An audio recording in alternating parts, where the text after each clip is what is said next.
Hi friend, জিএচি kitchen চ্যানেলে সবাইকে স্বাগতম। প্রতিদিনের মতো আজকেও নতুন একটা রেসিপি নিয়ে আপনাদের সামনে চলে আসলাম। আজকে আমি রান্না করব কাতল মাছের তেল দিয়ে তেল চচ্চড়ি। প্রথমে আমি তেলটা ধুয়ে নিয়েছি। তেলটা আমি হলুদ আর লবণ দিয়ে মেখে নেব। তো হলুদ লবণ দিয়ে মাখা হয়ে গেছে, এখন আমি তেলটা একটু ভেজে নেব। তো কড়াই গরম হয়ে গেছে, আমি কড়াইতে তেলগুলো দিয়ে দিলাম। তো তেলগুলো নেড়ে চেড়ে ভেজে নিলাম।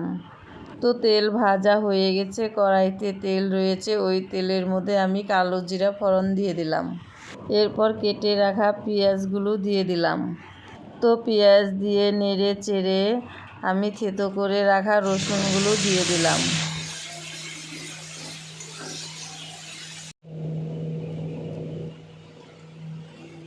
কয়েকটা কাঁচা লঙ্কাও দিয়ে দিলাম।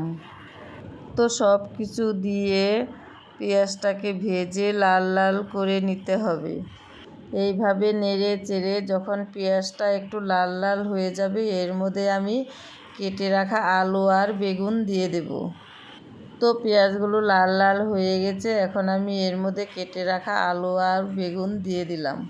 তো সবজিগুলো দিয়ে এখন আমি এর মধ্যে হলুদ আর লবণ দিয়ে দিব। লবণ, হলুদ,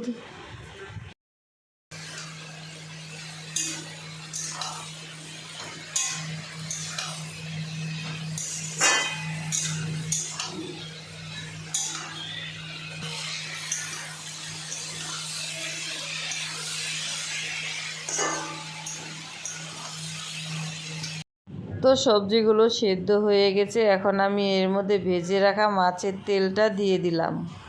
তো মাছের তেলটা দিয়ে আমি ভালো করে নেড়ে চেড়ে সবজির সাথে তেলটাকে মেশাতে থাকবো। তো সবজির সাথে তেলটা ভালোভাবে মিশে গেছে, এখন আমি এর মধ্যে জিরার গুঁড়ো দিয়ে দিলাম। তো জিরার গুঁড়োটা দিয়ে আমি আবার ভালোভাবে মেশাতে থাকবো। তো দেখো বন্ধুরা, আমার মাছের তেলের চচ্চড়িটা হয়ে গেছে। এখন আমি এটাকে কড়াই থেকে নামিয়ে নেব। তো দেখো বন্ধুরা, কত সুন্দর দেখতে হয়েছে। তো আমার ভিডিওটা যদি ভালো লেগে থাকে তবে লাইক, কমেন্ট, শেয়ার করে দিও। Tata, bye bye.